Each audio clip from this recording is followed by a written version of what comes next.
taana waxaan niman iyo dhibaatada adduunka ay leeyahay hadba dhinaca loo liijiyo laga dhamaan waa dhakhtarka madaweeyo tacliin ay soo dhigay dudub oodan weeyiga xargaan laga dhamaanayn markay dhaad kaga soo xidhaa dhinaca u yeestaa dhaforada nin fiir soo dhugtay baana dhagta maqasha yeeriyo dhawaaq adiga ka dheer dhaayo wixii lagu dayay dhab jaleecaani dhalinyaradu waxay moogtahay hor dhigaya dhaqaalaha adduunyada waxaan meel u dhigan waayay waxa dheelada iyo jirki iyo quruxda dhaandhaamay dhisma guur aroos iyo waxaan raaxo uga dhaarto sidaan ahay dukaan oo waxa dhoohay sararteeda waxaan sida hal dhooganay saqliyo orod ku dheeraysto sida dhoodimeer faras waxaan dhiila darisnaada dhulka yow inta oodan yahay dheef la gadanayo inta dhuuxa sool iyo sanad dhiila soconayso wala dhinac ma jibsado hadaan ilka la dhigin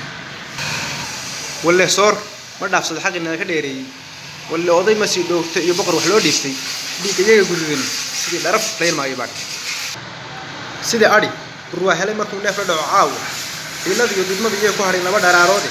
wuxuu dhiciya wuxuu dhigidaya badheef macaanuna ibaan dhalinyaro waayeel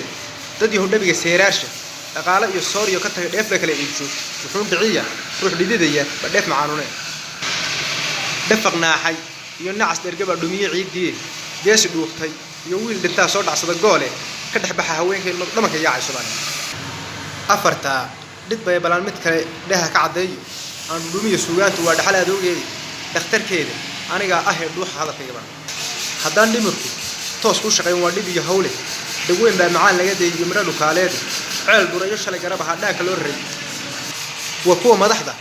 loo dhibtay dhaqanka noo sheegta dheefsiina duuniyo cuntiyo lacag u soo dhoobnay dharki waaye waxa noqdeen hard dhulka u furo baaray mudana dhowrnay dhaqanka galbeed inuu sida dhaamo ruwaa noqoyay ina bixiga lagu hadhuubnaa dhageysan meeyno xaajadu intay reer u dhimanayso السلام عليكم ورحمة الله وبركاته والسلام عليكم